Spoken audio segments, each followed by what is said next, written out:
This was O'Sullivan's first ranking title, and the youngest ranking champion officially recognized in snooker history. At just 17 years old, Ronnie defeated Stephen Handry to lift the first UK championship trophy of his career, and to begin a legendary journey. At 17, O'Sullivan was still just a newcomer to the tour. Even though he made it all the way to the final against Handry, almost no one believed this teenager could beat the emperor of snooker. Ronnie found a crack in Handry's safety game, and buried the red. The Rocket now led 9-4. Win this frame, and he would become the youngest ranking champion ever.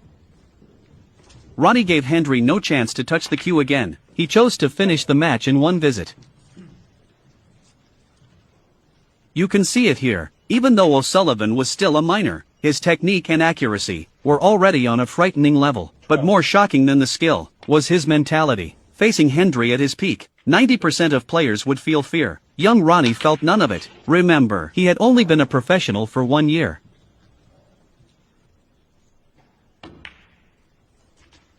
At this moment, Ronnie was locked in and completely pure. His only goal was to win this match. What he could never have imagined was that on the UK Championship stage, he would go on to lift the trophy 7 times.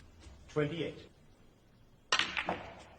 In every sport, there is a legend. In football, it's Pelé. In basketball, it's Michael Jordan. And in snooker, that name was supposed to be Handry, if O'Sullivan had never appeared. But today, for fans and players alike, for everyone who loves snooker, Ronnie O'Sullivan is the undisputed greatest of all time. Even 50 or 100 years from now, the records he set will be almost impossible to break. 42.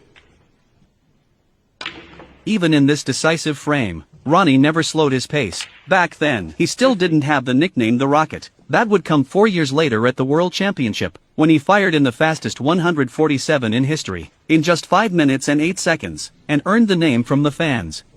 57.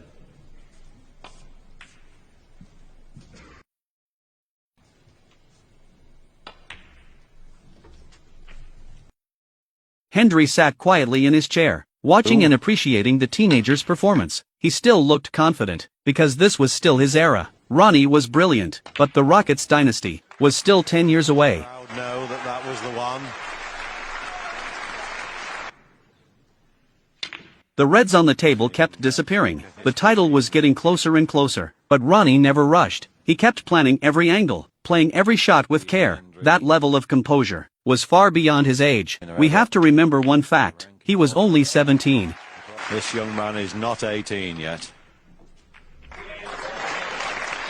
And like all great players, John is finishing in style. And I'd just say, to the manner born, he's relished it. The final red didn't go in, but the outcome was already decided. Handry lost, yet still congratulated Ronnie like a true gentleman. And this match, in many ways, marked the passing of the crown between two kings of snooker.